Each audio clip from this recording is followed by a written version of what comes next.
गरम हाथ तारक मसालम सतपंथ गामी अमानवता धारम पावन पतित हो हृदय विशालम कबीरम नमामि भवदोखहारम कबीरम नमामि भवदोखहारम।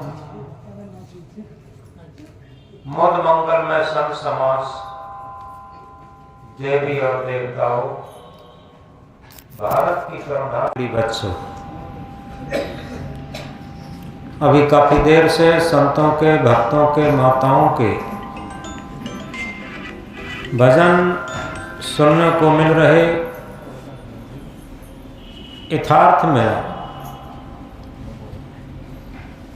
हमारा जीवन जागृत नहीं रह पाता। जितने भी संत गुरुजन आए वो जीवन को जगाने के लिए आए।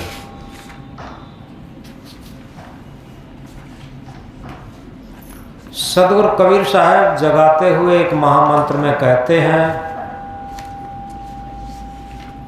जिन जिन संभल ना कियो असपुर पाटन पाए, झाल परे दिन आठ वे संभल कियो न जाए।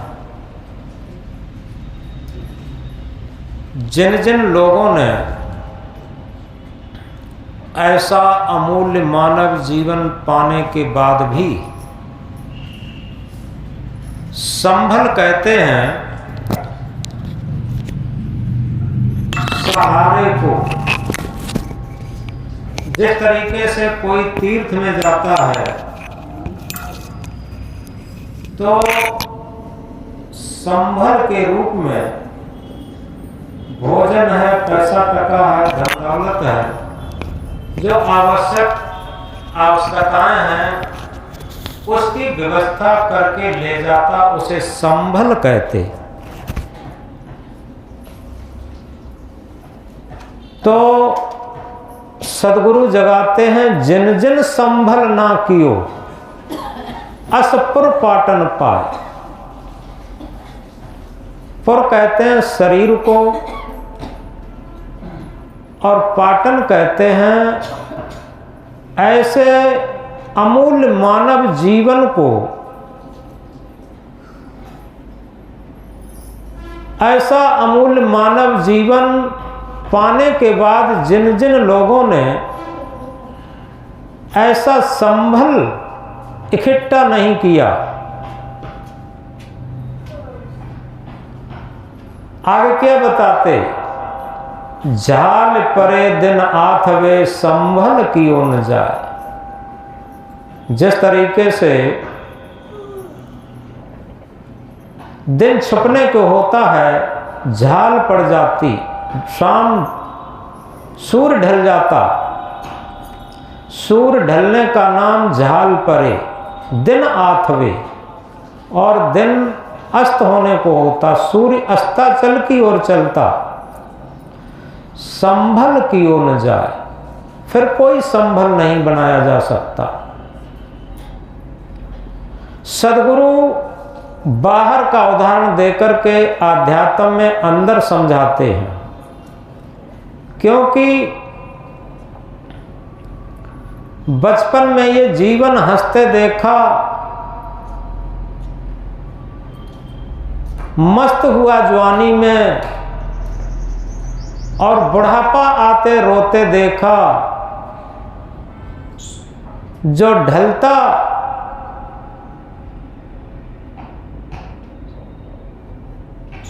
ढलते ढलते शाम जवानी देखी, रात में कहानी खत्म हुई।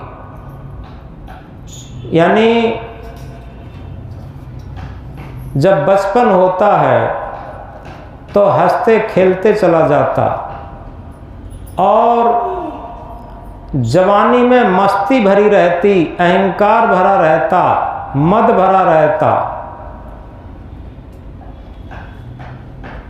और जब बुढ़ापा आता है तो पश्चाताप रहता। और जैसे ही शाम हुई सूर्य अस्ताचल को चला, यानी मृत्यु की वेला आई, बस सब खत्म, कहानी सब खत्म हो जाएगी। अब हम किस टाइम संभल बनाएंगे यात्रा के लिए, मृत्यु की बाद की यात्रा के लिए हमने क्या संभल बनाया? हम बहुत बड़े योग्य रहे, बहुत बड़े पद पर रहे, बहुत बड़े प्रतिष्ठा में रहे, बहुत मान सम्मान में रहे, लेकिन याद करके देखें, जिस अनंत की यात्रा में हमें जाना है, इस शरीर छोड़ के जाना है, जो कुछ जखीरा यहाँ इकट्ठा किया है सब कुछ छोड़ करके जाना है, उसके लिए हमने क्या संभल बनाया?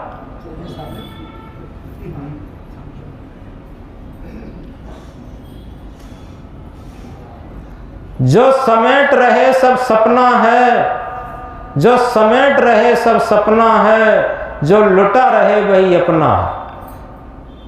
हम थोड़ा गौर से समझें। हम पूरे जीवन समेटने समेटने समेटने समेटने में रह जाते, लेकिन वो सब सपना हो जाता। लेकिन जीवन में कुछ, वो कहते हैं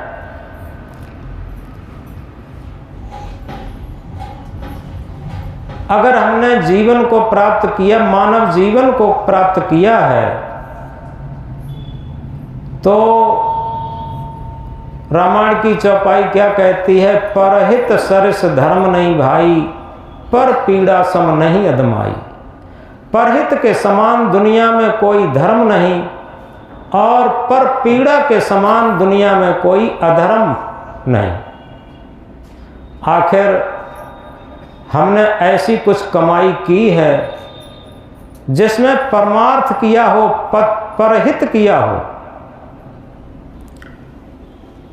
क्योंकि मैथिली क्षण गुप्त की भाषा में अगर कहें, वही मनुष्य है जो कि मनुष्य के लिए मरे, वही मनुष्य है जो कि मनुष्य के लिए मरे, यह पशु प्रवृत्ति है जो कि आप ही चरे। जो अपने स्वार्थ के लिए जिए, अपने स्वार्थ के लिए मरे, ऐसे बड़े बड़े राजा महाराजे लोग आए और केवल अहंकार में चले गए। एक रेगिस्तान की सच्ची घटना, एक फकीर मस्ती में दोपहरी में जा रहा था, गर्मी में, और वो भी रेगिस्तान में जहाँ कहीं पेड़ नहीं, छाया नहीं, जल की खास व्यवस्था नहीं, जा रहा था मन में गुनगुनाता हुआ मस्ती में। पीछे से एक रईस निकला। एक तरफ एक फकीर जा रहा है, पीछे से एक रईस आया ऊंट पर चढ़कर, क्योंकि रेगिस्तान में केवल ऊंट की सवारी है। ऊंट पर चढ़कर आया और उसके साथ एक नौकर भी था पीछे, वो छतरी लगाए था जिससे रईस को कहीं धूप न लग जाए, और एक हाथ से पंखा झल रहा था कहीं गर्मी न लग जाए, पसीना न निकल जाए। तो जैसे ही वो लोग फकीर के पास से निकलते हैं, तो राजा, उस रईस ने, उस राजा ने फकीर से कहा, अबे फकीर, इस रेगिस्तान में क्यों मरने के लिए धूप में जा रहा? फकीर तो फकीर मस्त था। उसने कहा, फकीर कभी नहीं मरता, जब मरता है तब रईस ही मरता। अब ये कहते हुए रईस को बड़ा गुस्सा भी आया, लेकिन क्या करे, चलता गया। आगे क्या होता है, रेगिस्तान में तेज तूफान आया, और उस तूफान में नौकर और रईस दोनों संभल नहीं पाए, ऊंट से गिरे सिर के बल और दोनों मर गए। धीरे धीरे चलते हुए फकीर जब वहां तक पहुंचा जहां पर रईस और उसका नौकर दोनों मरे पड़े थे, तो देखा तो एकदम बहुत दुखी हुआ फकीर। दुखी हुआ और ये कहा कि अगर इनको अहंकार ना होता आज तो इनकी बेमौत नहीं होती। अहंकार हमेशा बेमौत मारता है।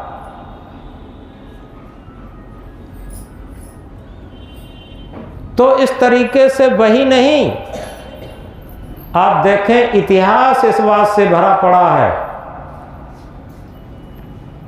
हिटलर ने लाखों लोग मारे थे और वो इतना दुखी हुआ, संतप्त हुआ, आत्महत्या करके मरा। औरंगजेब इतना खूंखार था, उसने लाखों लोग मरवाए दिल्ली के अंदर, और जब वो 90 वर्ष का था तब चलने में असमर्थ था। उसने एक पत्र लिखा अपने बेटों के लिए कि बेटो आज मैं पश्चाताप कर रहा हूं और मेरे आंसू निकल रहे हैं। मैंने इस धन दौलत के लिए, इस राज्य के लिए बहुत जघन्य अपराध किए हैं, पेट भर पाप किए हैं, लेकिन हमें पता है वो सारे जघन्य अपराधों का फल मुझे ही भोगना पड़ेगा। मैं अंदर से थर-थर कांप रहा हूं। पुत्रों, हम तुम्हें एक सलाह देते हैं कि अपनी भले ही गरीबी में जीविकोपार्जन कर लेना, लेकिन इस जीवन में जघन्य अपराध मत करना। आज मेरा अहंकार गला, और ऐसा अहंकार अगर पहले गला होता तो इस राज्य के लिए, इस धन दौलत के लिए इतना जघन्य अपराध नहीं करता। और लिखा आगे कि मैं खाली हाथ आया था और इतना पापों का भार लाद के यहां से जा रहा हूं। मुझे बहुत डर लगता है जब खुदा के दरबार में जाऊंगा तो किस तरीके से मुझे पेश होना पड़ेगा और कितना मुझे कष्ट उठाना पड़ेगा, इसका प्रतिफल भोगना पड़ेगा। मैं थर-थर अंदर से कांप रहा हूं। ऐसा पत्र लिखा था। तो इस तरीके से कई लोग ऐसे हुए जिन्होंने लाखों लोगों को कटवाया, और बाद में जब समाज और जनता जागरूक हुई, उनको मार करके चौराहे पर टांग दिया। तो इस प्रकार गहराई से हम समझें, अहंकार की आग में दहित सकल संसार, यासे बाचे संत जन केवल शांत आधार। संत का मतलब ये नहीं है कि ड्रेस पहन ली संत हो गए। शांति का आधार भी होना चाहिए। केवल दुनिया में शांति का आधार है, और शांति का आधार क्या है? जो आत्मा ही हमारी शांत रूप है, जो सत्य आत्मा है, उसका आधार लेकर के जो जीवन में चलता है, वही इस अहंकार की आग से, धधकती आग से बच सकता है। अन्यथा तो मन इंद्रियों की गुलामी में केवल अहंकार ही जगता है। अहंकार की आग में दहित सकल संसार, याते बाचे संत जन केवल शांत आधार। केवल शांति का आधार लेकर ही बच सकते हैं, और वो शांति का आधार है सत्य चेतना, सत्य आत्मा का आधार लेकर ही बच सकते हैं, और इसके अलावा कोई आधार नहीं है। देखो, रामायण में भी कहा है, सत्य समान धर्म नहीं दूजा, जप तप यज्ञ होम नहीं पूजा। सत्य के समान दुनिया में कोई धर्म नहीं, कोई जप नहीं, कोई तप नहीं, कोई तीर्थ नहीं, कोई व्रत नहीं, कोई कर्मकांड नहीं। कबीर साहब कहते हैं, सांच बराबर तप नहीं, झूठ बराबर पाप, जाके हृदय सांच है ताके हृदय आप। सदगुरु कबीर साहब बहुत वैज्ञानिक, आध्यात्मिक वैज्ञानिक बात कहते हैं। जिसके हृदय में सांच है, जिब्या पर सांच नहीं कहा, जिब्या से पर तो एक पागल भी सांच कहना जानता, सब कोई कह सकता। इस साखी को भी सब कह सकते, इस चौपाई को भी सब कह सकते, लेकिन यथार्थ में जिसके हृदय से सत्य का उद्घाटन हो गया, जिसका हृदय सत्य के लिए समर्पित हो गया, जिसके हृदय से सत्य का प्रकाश, सत्य की आवाज गूंजने लगी, तो इस बात को बहुत गहराई से समझें। आज का विचार भी इसी पर लिखा गया कि हमारा मन, हमारा जीवन जितना जितना निर्मल होता जाता है और उतना ही जीवन महान पवित्र होता जाता। इस बात के लिए हम एक सूत्र को समझें। ये कहा है, देखकर मत रीझना ऊपर की सफाई पर, देखकर मत रीझना ऊपर की सफाई पर, वर्क सोने का लगा है गोबर की मिठाई पर। कोई गंदी मिठाई हो अंदर से और ऊपर से चांदी और सोने का वर्क लगा दिया जाए तो क्या अंदर की गंदगी उसकी खत्म हो जाएगी? इसी तरीके से बाहर की बनावट, मिलावट और दिखावट करके हम जीवन में कुछ का कुछ दिखाते रहते, कुछ का कुछ बने रहते। अंदर से, बाहर से एक सज्जन दिखना चाहते, अंदर से दुष्ट दुर्जन रहना चाहते। बाहर से सुंदर दिखना चाहते, अंदर से काले कलूटे रहना चाहते। बाहर से हम संत दिखना चाहते, अंदर से असंत रहना चाहते। ये जीवन की दोहरी जिंदगी, यही तो अहंकार का कारण है, यही तो हार का कारण है, यही तो पश्चाताप का कारण है। तो इस तरीके से हम समझें। एक जगह कहा है, शहीदों के नाम पे डिगरियां नहीं होती, शहीदों के नाम पे डिगरियां नहीं होती, वीरांगनाओं के हाथ में चूड़ियां नहीं होती, वीरांगनाओं के हाथ में चूड़ियां नहीं होती। हमें उस रजिस्टर पर हाजिरी लगाना है, हमें उस रजिस्टर पर हाजिरी लगाना है, क्योंकि मौत के दफ्तर में छुट्टियां नहीं होती, मौत के दफ्तर में छुट्टियां नहीं होती। हम किस अहंकार में भूले हैं, किस गरूर में भूले हैं। याद रखें, क्योंकि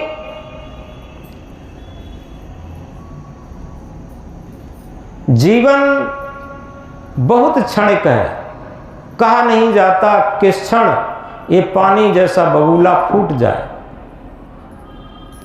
और हमें क्या लगता है, महाभारत में एक कथा आती है, उसमें प्रश्न तो यक्ष ने बहुत किए थे, युधिष्ठिर ने उत्तर भी दिए थे।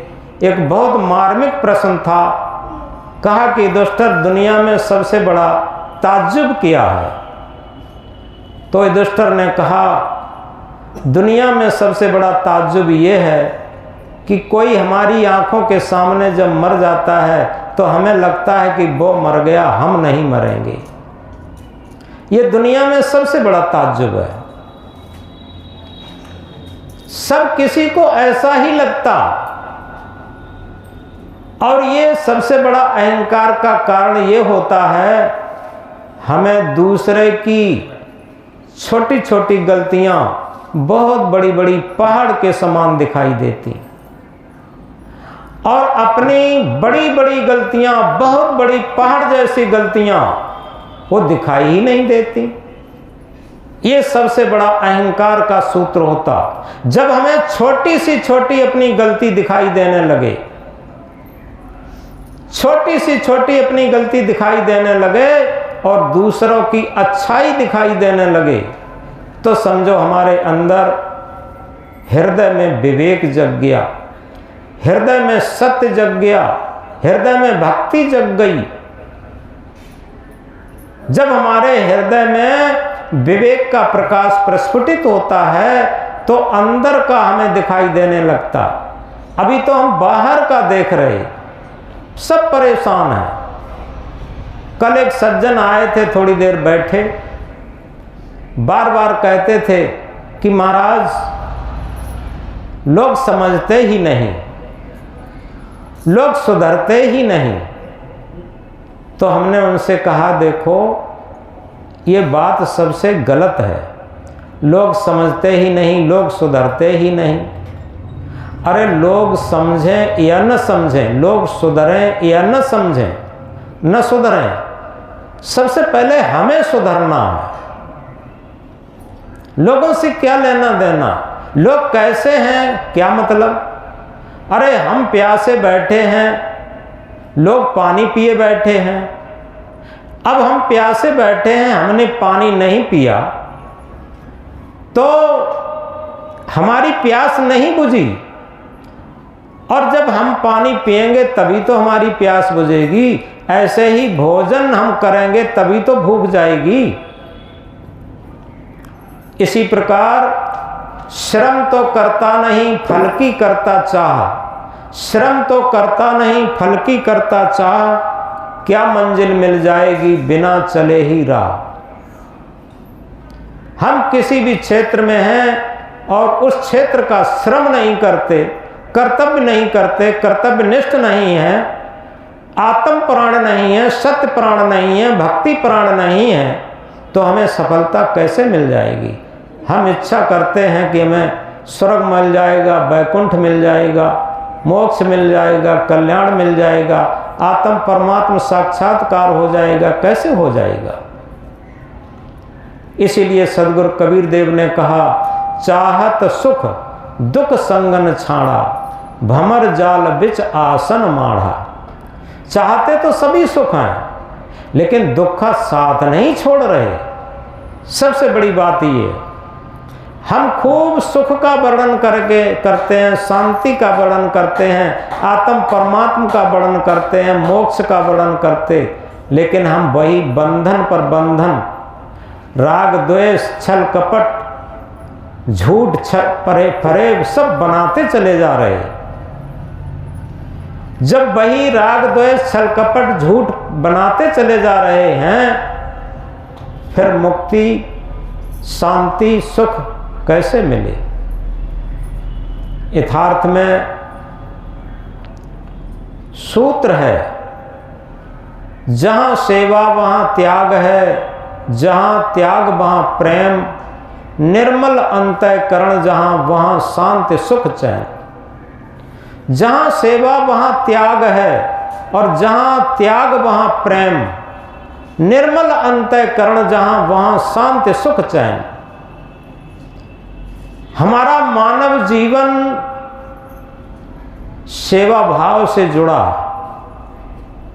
अगर हमारे हृदय में सेवा भाव जागृत हो गया, हमें लगे कि हमारा संपर्की पहले खाए हम बाद में खाएं, पहले वो संतुष्ट सुखी हो तब हम सुखी संतुष्ट हों, दूसरे के सुखी संतुष्टि में हमारी सुखी संतुष्टि होती हो, तो समझो हम परमार्थ के मार्ग में हैं। और हमें लगे कि हमें मिले, दुनिया मरे तो मरने दो, तो यही स्वार्थ की दृष्टि है। निस्वार्थ साथ दे सज्जन का, निस्वार्थ साथ दे सज्जन का सच्चा उपकार यही तो है। सज्जन और दुर्जन में केवल अंतर ड्रेस और वेश का नहीं है, केवल भावनाओं का है। अगर हमारे अंदर निस्वार्थ भावना है, परमार्थ भावना है, तो निश्चित है हमारे अंदर सज्जनता का भाव है, संत भाव है, भक्त भाव है। और हमारे अंदर स्वार्थ भाव है, स्वार्थ की संकीर्णता भरी हुई है। अभी हमने कहा था मैथिली शरण गुप्त की भाषा में, वही मनुष्य है जो कि मनुष्य के लिए मरे, यह पशु प्रवृत्ति है जो कि आप ही चरे। केवल अपने स्वार्थ की पूर्ति के लिए ही उसकी मन इंद्रियां रात दिन दौड़ रही हैं, देखने के लिए, सुनने के लिए, चखने के लिए, और मन अपनी लोलुपता के लिए। तो समझो उसके अंदर दुष्टता दुर्जनता भरी हुई है, क्योंकि मन की दुष्टता दुर्जनता ऐसे नहीं जाती। मन को तपाया नहीं गया, मन को जितना हम उसका भोग देते रहेंगे, उतना वो बलवती होता रहेगा। मन का तपाना क्या है? तपश्चर्या क्या है? तपश्चर्या केवल शरीर को तपाना नहीं है, मन को तपाना है। हम बाहर से शरीर को कितना भी तपाते रहें कुछ नहीं होगा, लेकिन जिस दिन से मन को तपाना शुरू कर दें, मन को तपाने का आशय है, जितना भी मन चंचल था, मन चोर था, सदगुरु कबीर देव क्या कहते हैं? ईमन चंचल, ईमन चोर, ईमन शुद्ध ठगहार, मन मन करते सुर नर मुन जहड़े मन के लक्ष्य द्वार। सुर नर मुन देवता ये सब लोग मन के जाल में उलझ करके मर गए, क्योंकि मन के लाखों द्वार हैं। और इसीलिए सदगुरु कबीर साहब इंकलाब करके कहते हैं, मन के मते न चालिए, मन के मते अनेक, एक ही महासूत्र है और कुछ नहीं। हमारा मन जिधर लोलुप है ज्यादा और उधर ही रोज भाग के जाते हैं, तो निश्चित समझो कि हम बंधन के, कष्टों के, स्वार्थ के, मन की लोलुपी के ही काम कर रहे। और मन के आगे सदगुरु क्या बताते? मन के मते न चालिए, मन के मते अनेक, जो मन पर असवार है सो साधु कोई। यानी मन पर असवार होना, आत्मा के तल पर जिसका मन चलता है, आत्मा आवाज पर जिसका मन चलता है, आत्मा के सत्य निर्णय पर जिसका मन चलता है, समझो वही मन पर असवार होकर के जिधर जाएगा, जिधर आत्मा का भाव, आत्मा की भक्ति, आत्मा का परमार्थ जिधर होगा उधर ही मन जाएगा। अब मन स्वार्थी नहीं रहा, मन लोलुपी नहीं रहा, मन निर्मल हो गया, मन पवित्र हो गया। मन तब तक पवित्र नहीं होता जब तक इसे तपाया न जाए, इसे निखारा न जाए, इसे गुरु भक्ति में न लगाया जाए। गुरु भक्ति यही है, मन पर असवार होकर के, और हम भक्ति मार्ग में, परमार्थ मार्ग में, सत्य मार्ग में, आत्मा की आवाज के मार्ग में इसे चलाएं। ये तपश्चर्या है मन को शुद्ध और निर्मल बनाने के लिए। तो इस प्रकार हम इस बात को गहराई से याद रखें कि ज्ञान की बातें रट लेना ये बहुत सरल बात है, और ज्ञान की बातों के अनुसार अपना जीवन बना लेना, अपना आचरण ढाल लेना, यही भक्तत्व है, यही संतत्व है। कबीर साहब इसे बहुत गहराई से कहते, कबीर का गाया गावेगा, अज गैवा धक्का पावेगा। कबीर साहब की गहरी गहरी बातें याद कर लेना और उन्हें कह देना बहुत सरल है। वो उसी तरीके से है, 56 प्रकार के व्यंजन बनाने की कला एक पुस्तक में लिखी होती है, जिसे पाक शास्त्र कहते। और पूरा का पूरा पाक शास्त्र हम रट लें और किसी बहुत बड़े जन समाज में कह दें। अब श्रोता या वक्ता से वो पूछें कि भाई बताओ, चाहे श्रोता बताएं चाहे वक्ता बताएं, अमृति का स्वाद कैसा था, तो न वक्ता बता पाएगा न श्रोता बताएगा। पूरा पाक शास्त्र रटा हुआ है, वो कह दिया गया, सुनने वालों ने सुन लिया, कहने वाले ने कह दिया। इसी तरीके से जितने भी धार्मिक पाक शास्त्र हैं, चाहे वो बीजक हो, गीता हो, रामायण हो, भागवत हो, उपनिषद हो, वेद हो, कुछ भी हो, ये सब धार्मिक पाक शास्त्र हैं। ये पूरा का पूरा रट के कह दिया जाए, लेकिन किसी से पूछा ध्यान की स्थिति क्या है, मन को अमन करने की स्थिति क्या है, नहीं बता पाएंगे। जिसे स्वरूप स्थिति, आत्म स्थिति कहते हैं, वो क्या है, नहीं बता पाएंगे। क्योंकि उसी तरीके से पाक शास्त्र की तरीके से रटा हुआ है। इसलिए बनावट, मिलावट और दिखावट से हटकर के हमें सहज जीवन जीना, ये सबसे आसान तरीका है, सरल तरीका है धार्मिक होने का, भक्त होने का और संत होने का।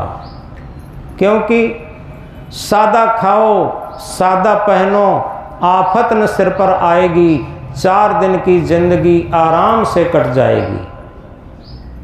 हम सादा खाएं, सादा पहने तो कोई भी आफत सिर पर नहीं आएगी।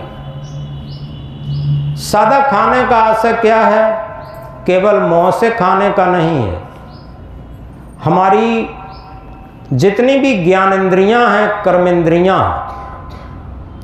ये सारी इंद्रियां भोजन लेती हैं। आँख का भोजन क्या है? रूप। कान का भोजन क्या है? शब्द। नासिका का भोजन क्या है? गंध। जिह्वा का भोजन क्या है? रस। सदगुरु कबीर साहब ने क्या कहा? खट्टा मीठा चरफरा जिह्वा सब रस ले, चोरों कुतिया मिल गई को पहरा दे। ये जिह्वा इतनी लंपट, और याद रखें जिसकी जिह्वा जितनी लंपट होगी उतनी सारी इंद्रियां उतनी ही लंपट होंगी। कोई ताकत नहीं है जिह्वा को लंपट करके इंद्रियों की लंपटता को रोक सके। सबसे पहले हम याद रखें, हमारा भारतवर्ष ऋषि मुनियों का देश रहा। यहाँ पहले चाहे राजा का बेटा था, चाहे मजदूर का बेटा था, ये गुरुकुल में पढ़ने जाते थे भौतिक शिक्षा। जहाँ गुरुकुल में गायों को चराना, गायों की सेवा करना और बहुत सादा जीवन जीना होता था। वहाँ कोई मन की गुलामी नहीं थी, मन की लंपटता नहीं थी। गुरु ने आदेश दिया कि जाओ गायों की सेवा करो, गायों का गोबर डालो, और तो सब कुछ करना था, सेवा भाव आता था। और गुरुकुल का पढ़ा हुआ विद्यार्थी, क्योंकि वहाँ भौतिक शिक्षा और आध्यात्मिक शिक्षा दोनों शिक्षाएं दी जाती थी।